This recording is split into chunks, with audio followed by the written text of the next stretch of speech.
Hi friends, வாங்க இன்றைக்கி night tiffin என்னென்னு பார்க்கலாம். இன்றைக்கி ஒரு பூரியும் மசாலாவும் தான், உருளைக்கிழங்கு மசாலாவும் பூரியும் தான் போட போகிறேன்.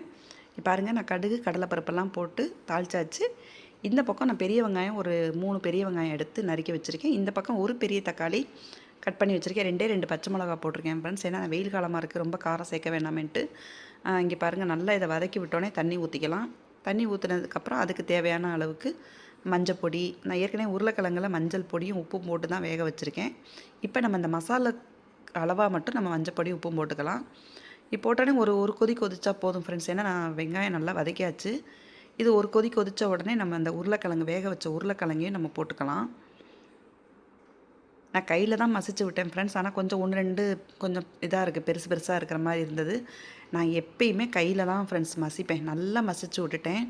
இப்போ இதுக்கு தேவையான அளவு நம்ம பொரிகடலை இருக்கு இல்லையா, பொரிகடலையை கடலமாவு வேணாம், என் பேத்தி சாப்பிடுவான்னு சொல்லிட்டு, குழந்த சாப்பிட்றனால கடலமாவு வேண்டான்னு சொல்லிட்டு பொரிகடலையை வறுத்து பொடி பண்ணி போட்டிருக்கோம். அதுவுமே 2மே ரொம்ப வித்தியாசம்லாம் இல்லை, நல்லா ஒன்று சேர்ந்து வந்துருச்சு. லைட்டாக 1 டீஸ்பூன் தான் போட்டோம். இங்கே பாருங்கள், நல்லா ஒன்று சேர்ந்து வந்துருச்சு. இப்போது நம்ம பூரிக்கு எண்ணெய் வச்சுக்கலாம். இங்கே பாருங்கள் ஃப்ரெண்ட்ஸ், பொசு பொசு பொசு பொசுன்னு பூரி வருதா.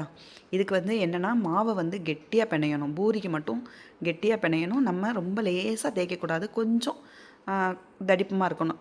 ரொம்ப தடிப்பமாகவும் இருக்கக்கூடாது, ரொம்ப லேசாக இதாகவும் இருக்கக்கூடாது. மீடியமாக இருக்கும். நம்ம எடுக்கும்போது கொஞ்சம் வெயிட்டாக இருக்கிற மாதிரி நம்ம கைக்கு தோணணும். அப்படி நீங்கள் தேய்ச்சி போட்டிங்கன்னா, மருமக பொண்ணு தான் தேய்ச்சி கொடுத்துட்ருக்காங்க.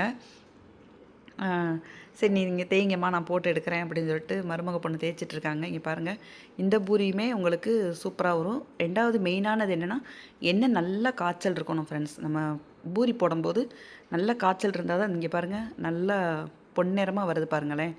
இதுதான் பக்குவம். ஓகே ஃப்ரெண்ட்ஸ், இதுதான் இன்றைக்கி நம்ம வீட்டில் நைட் டிஃபனு. பூரியும் உருளைக்கிழங்கு மசாலாவும். இந்த ரெசிபி உங்களுக்கு பிடிச்சதுன்னு நினைக்கிறேன்.